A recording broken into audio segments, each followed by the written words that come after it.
Bonsoir messieurs, dames. Alors ce soir nous sommes dans le cours numéro 87, père dramatique. Et je voulais vous chanter une petite chanson qui m'est venue comme ça, toute seule, vous voyez. Là, il y a 2 minutes. Il y a 2 minutes en montant le chemin. Là.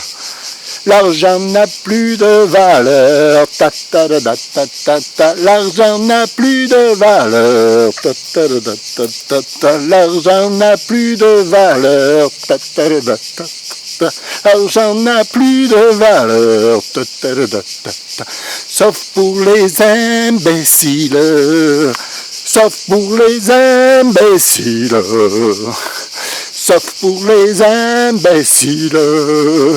Sauf pour les imbéciles comme moi, ta ta ta ta ta ta ta, comme moi, ta ta ta ta ta ta ta, comme moi, ta ta ta ta ta ta, comme moi.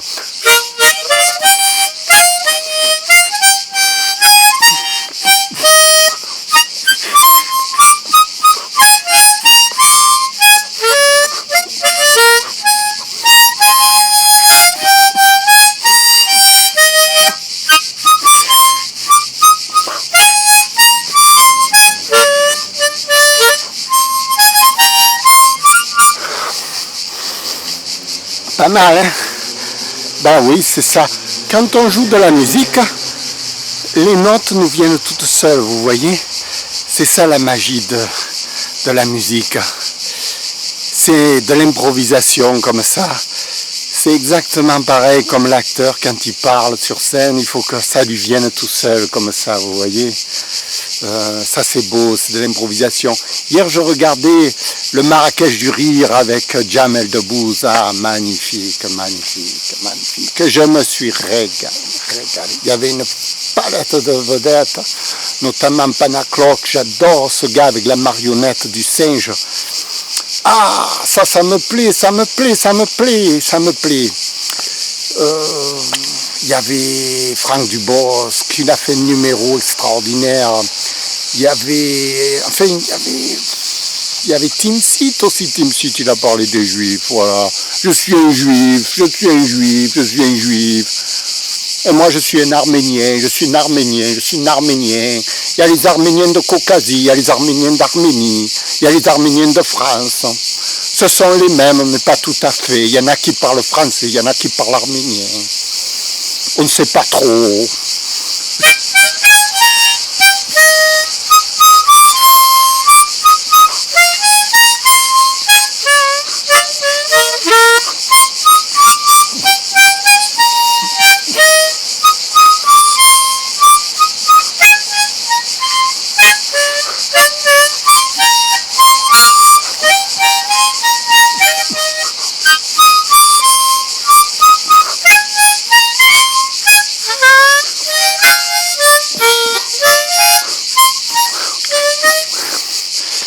Oui, voilà.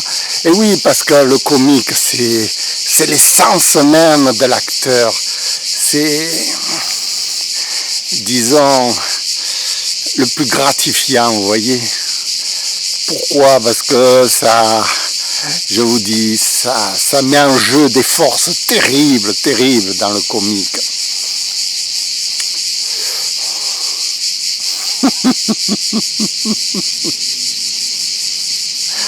Voilà, ça m'a rendu content. Ah, ben je voulais vous dire, j'ai vendu un petit livre, La méthode du comédien, qui s'appelle Comment devenir un acteur extraordinaire, que j'ai écrit moi-même. Oh, je vous en parle sans arrêt. Je vous décris tout le livre. Chaque jour, je vous en fais un peu plus. Parce que, comment je peux dire, pour devenir un acteur extraordinaire, il m'a fallu 20 ans. Vous voyez? Alors je peux en vous dire des choses, et je peux en vous raconter des histoires, et des histoires, et des histoires. Bon, chaque fois vous allez en apprendre un peu, ce qui est très bien, ce qui est très bien. Mais vous n'allez pas tout retenir. Et non, vous ne pouvez pas tout retenir. Or, si vous en manque, ne serait-ce qu'un peu, eh bien vous êtes fichu. C'est comme une recette de cuisine. Si vous manque un ingrédient, eh bien la cuisine, la recette, c'est pas ça. Voilà. Ben là, c'est pareil. Pour devenir un acteur extraordinaire, il faut tous les ingrédients. Moi, j'en ai fait 10 étapes. Pour vous dire à peu près, bon, il y a 10 étapes en gros. Chaque étape, elle prend 2 ans, 3 ans, suivant les individus. Bon, ça fait 30 ans de travail. L'idéal, c'est de faire les étapes en même temps, vous voyez. Celui qui fait les 10 étapes en même temps, ben, il n'en a que pour 3 ans. Celui qui les fait une par une, c'est comme si on apprend l'anglais, puis après l'allemand, puis après le russe, à la suite.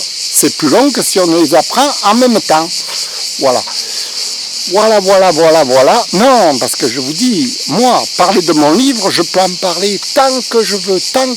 Mais il ne faut pas oublier tous les ingrédients. C'est pour ça que je vous conseille de l'acheter vivement. Vous allez avoir tout le panel, vous allez avoir tout sur la table. Et après, vous allez pouvoir, tranquillement, chez vous, réfléchir. Pourquoi il a dit ça, le mec? Ouais. Oui, vous allez pouvoir tranquillement chez vous réfléchir à toutes les étapes, comprendre une par une l'étape qui amène à la suivante, etc. Il y a une logique, une construction mentale qui fait que, mon vieux, oui, je vous disais, une construction mentale qui fait que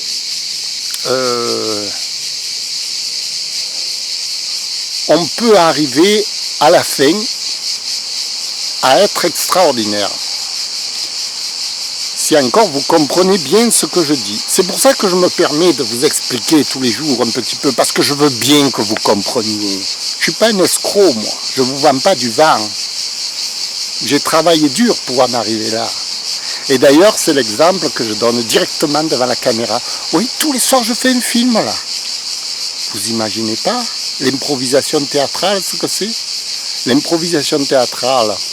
Mais il faut être capable. Alors, je regardais l'émission de Marrakech hier soir, avec Jamel Debbouze. Je me suis régalé. Régalé. Il y avait aussi... chacun a fait son petit numéro. Il y avait pratiquement beaucoup de vedettes. Oh là là.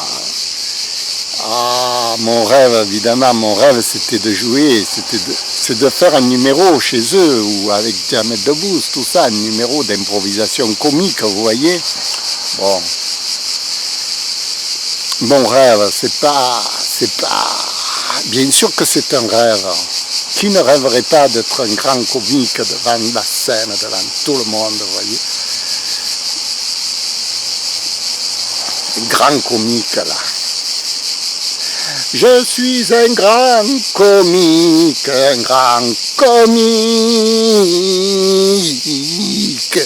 Je suis un grand comique,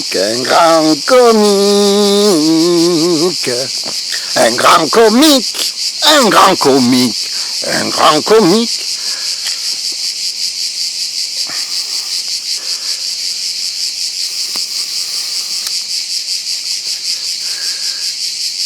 Les gens, ils ont oublié que le comique, c'est un art indispensable, que c'est un art très sérieux.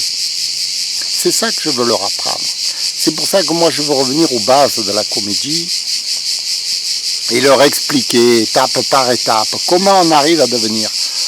Bon, je fais des petites démonstrations comme ça. Normalement, le comique, ça se prépare un peu à l'avance, hein. Vous voyez, si je décide d'un coup de faire une blague comique comme ça,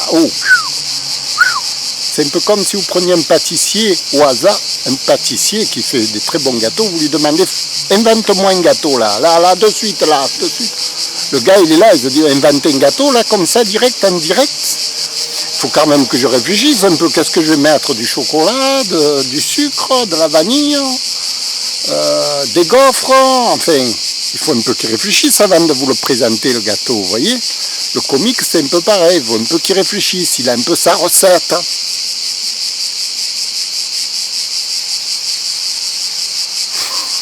Maintenant, moi, franchement, vous parlez de la recette, je peux vous en parler, comme la dernière fois. Je vous disais des choses sur le comique. Mais bon, c'est magnifique. Ça serait magnifique d'improviser un truc comique comme ça, sans aucune préparation, vous voyez. Faire du comment il s'appelle Renault, là. Comment il s'appelle Renault. Il y a le plombier, vous voyez qui je veux dire. Voilà. Bon, mais lui, il les a préparés quand même, ces blagues. Il n'arrive pas devant la scène en vous disant, je vais inventer une blague, là, directement, sans avoir rien préparé. Hein. Bon, là c'est un peu ce que je suis en train de faire devant vous, vous voyez. J'invente mes blagues sans les préparer, sans les avoir préparées. Bon, évidemment, il faut être un peu compréhensif aussi. Je ne suis pas d'humeur aussi de faire des blagues. Parce qu'il faut être aussi de l'humeur. Il y a une humeur qui est importante. Et l'humeur, qu'est-ce que vous en faites de l'humeur? Et si j'ai pas envie de faire une blague, si j'ai envie de faire un drame,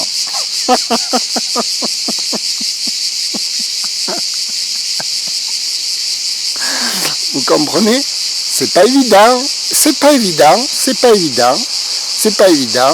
Moi je me demande si ça va être comique ce que je dis. Bon, en fait, ce soir, je suis venu dans la ferme intention de vous faire de la pub pour mon petit livre, parce que je suis très content. Il y a quelqu'un qui m'en a acheté un. Mais oui, parmi vous. Je ne sais pas qui c'est. Ça fait le deuxième que je vends. Le deuxième. Le premier, il l'a acheté, il m'a téléphoné, il me l'a dit. Mais ce type-là, je le bénis entre toutes les saintes du Saint-Esprit. Que son âme aille au diable. Non.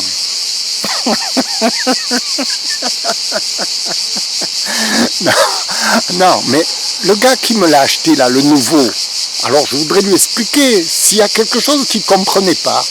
On ne sait jamais. Il peut y avoir un truc qui me le demande. Mais oui, je suis là pour ça. Je lui ferai un cours complet sur le mot antagoniste qui ne comprend pas. Quelque chose, une idée qui va pas dans sa tête. Parce qu'entre nous soit dit, c'est un condensé. Ce truc-là, c'est un condensé. Vous voyez, il y a 20 ans de travail, en 2 heures, ça se dit. C'est comme si je vous disais, les pyramides, elles ont été construites en 100 ans, et je vous l'ai décrit en 2 heures. Vous ne pouvez pas tout dire, mais vous pouvez dire l'essentiel. Voilà, c'est l'essentiel. Après, il y a du travail. Hein. Après, il faut développer. Alors, le développement, c'est ce que je fais avec vous, là. Je développe,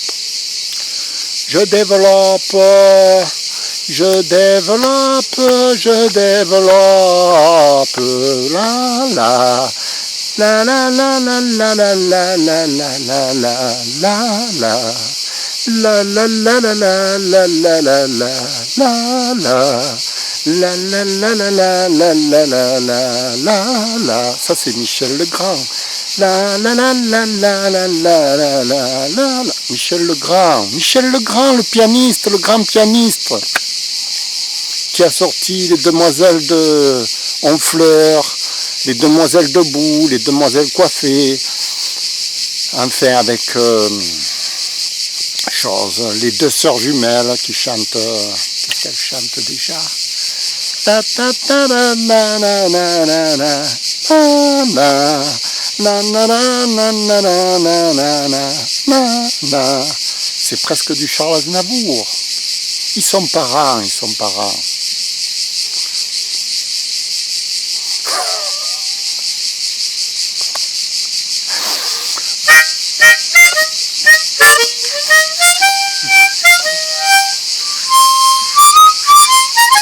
Alors ce petit extrait là que je vous fais, ça c'est de moi. Hein.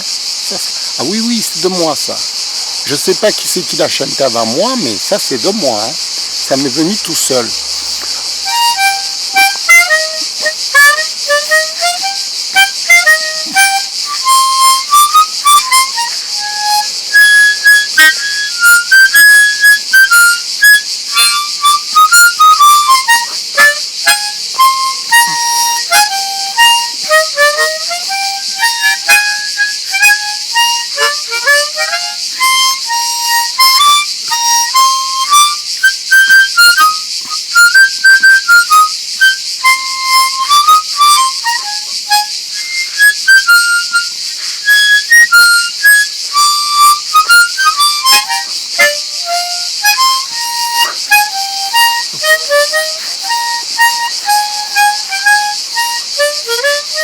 Oui, ce soir je suis enthousiaste parce que je me dis, je vais leur apprendre à jouer la comédie.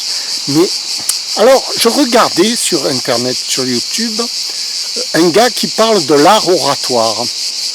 Et il disait que ça a rapport à la dramaturgie intime, plus exactement à l'art dramatique. Moi je me suis dit, tiens, l'art dramatique, c'est mon domaine. Est-ce qu'il dit vrai ce gars? Alors je l'écoutais parler. En effet, l'art oratoire, c'est une part de l'art dramatique. Il a raison. Et puis je l'écoutais parler. J'essayais de comprendre ce qu'il disait, vous voyez. Et alors, il dit beaucoup de choses vraies, mais il n'explique pas pourquoi elles sont vraies. Voilà. Et moi, dans ce petit livre, j'explique pourquoi elles sont vraies. Quand par exemple il dit les choses vous viennent toutes seules sur scène, vous n'avez pas besoin de réfléchir, tac tac, vous parlez comme ça. Oui, c'est vrai, mais pourquoi c'est vrai?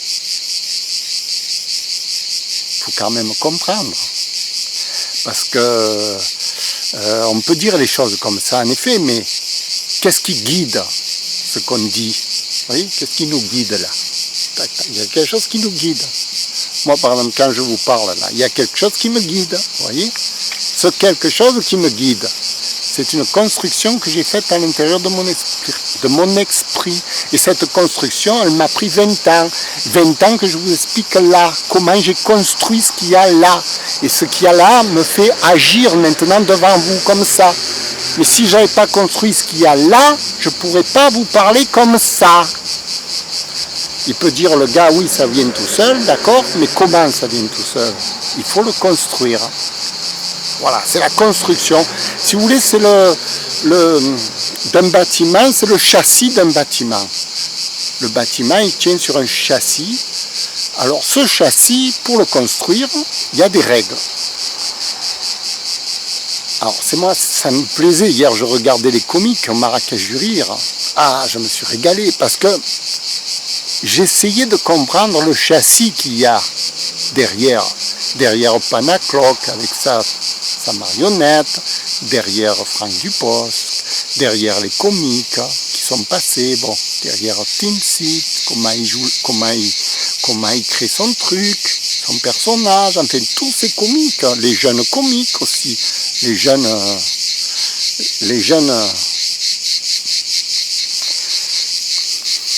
les espoirs, voilà, on va dire les espoirs de la comédie. Ah, j'adore les espoirs. Et ils construisent tous un châssis. Et c'est ce châssis qui est important. Parce que ce châssis va les conduire à produire un résultat. Et ce résultat qu'ils vont produire à l'avenir dépendra de ce châssis qu'ils ont construit. Et ce châssis, je vous l'explique là-dedans. Bande de... Putain, mais je vais m'énerver. Oui, non, parce que le châssis, c'est très important. Si on ne construit pas une construction mentale qui tienne la route, c'est comme un bateau, il faut qu'il tienne la route face aux intempéries, aux tempêtes, à tout ce qui va se passer en mer. Et donc, si vous ne construisez pas un bateau avec une armature assez solide et tout, vous ne prévoyez pas tout ce qui va se passer, vous allez à la mort. Voilà. C'est ça. Mais vraiment à la mort, hein. Vous amusez pas sur la mer, à partir comme ça, au hasard de la fanfare, vous voyez. C'est un peu comme les jeunes espoirs que je regardais hier. Ils partent comme ça en fanfare devant le public, ils font leur numéro et tout ça. Mais où ça va les conduire? Est-ce qu'ils ont construit un châssis assez solide qui va leur permettre de tenir, de se construire, d'améliorer leur performance, de devenir de plus en plus forts?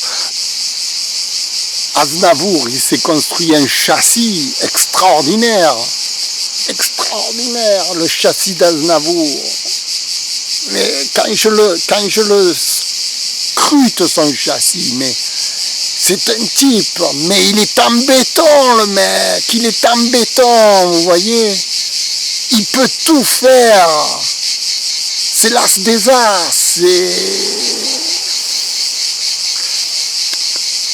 Bon, mais la construction de ce châssis, il a commencé à la construire, lui, à partir de l'âge de 8 ans.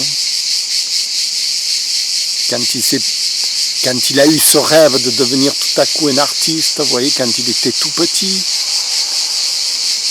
Et puis il a passé des années à réfléchir, à écrire, à comprendre, jusqu'à comprendre que finalement la plume avec laquelle on écrit, le stylo, c'était ce qu'il y avait de plus important dans son art.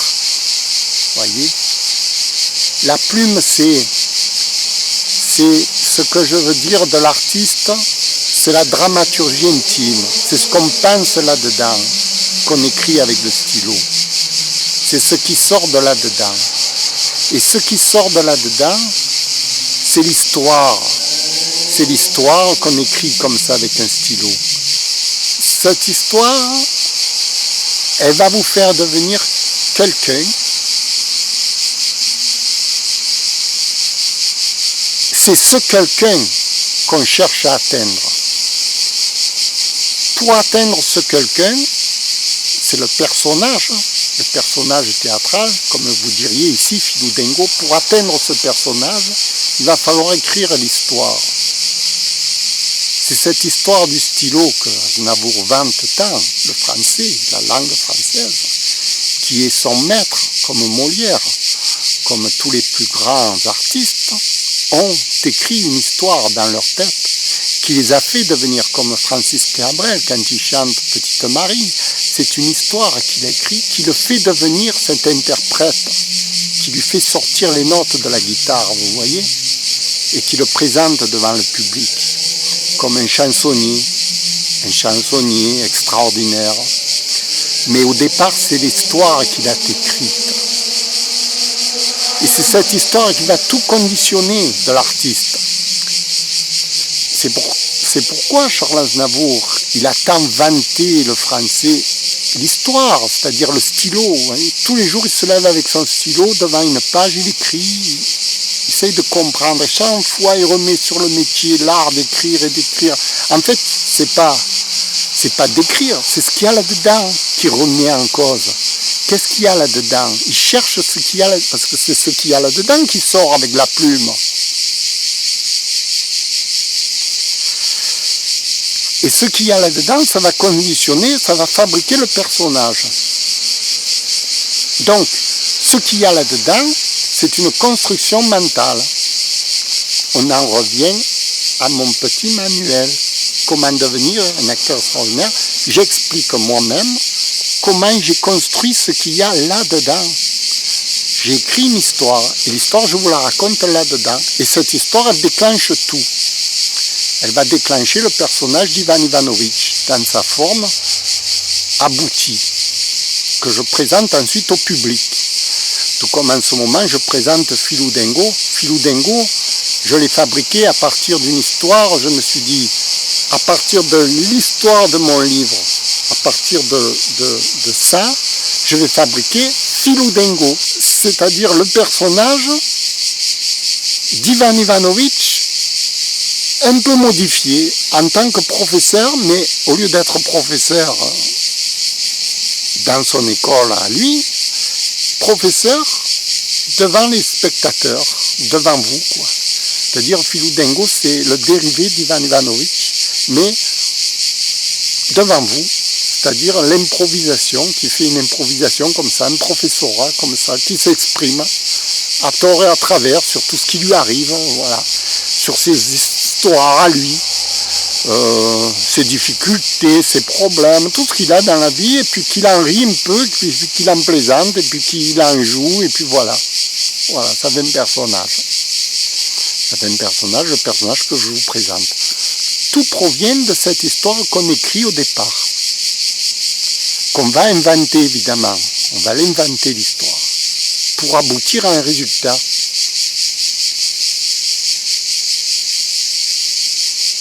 Voilà, je vous remercie. C'était le cours numéro 87 d'art dramatique.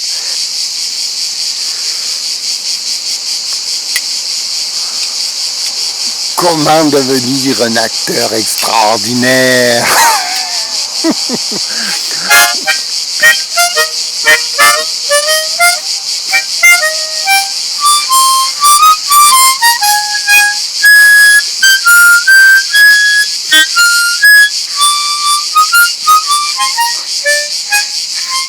Je vous remercie. À bientôt. Au revoir.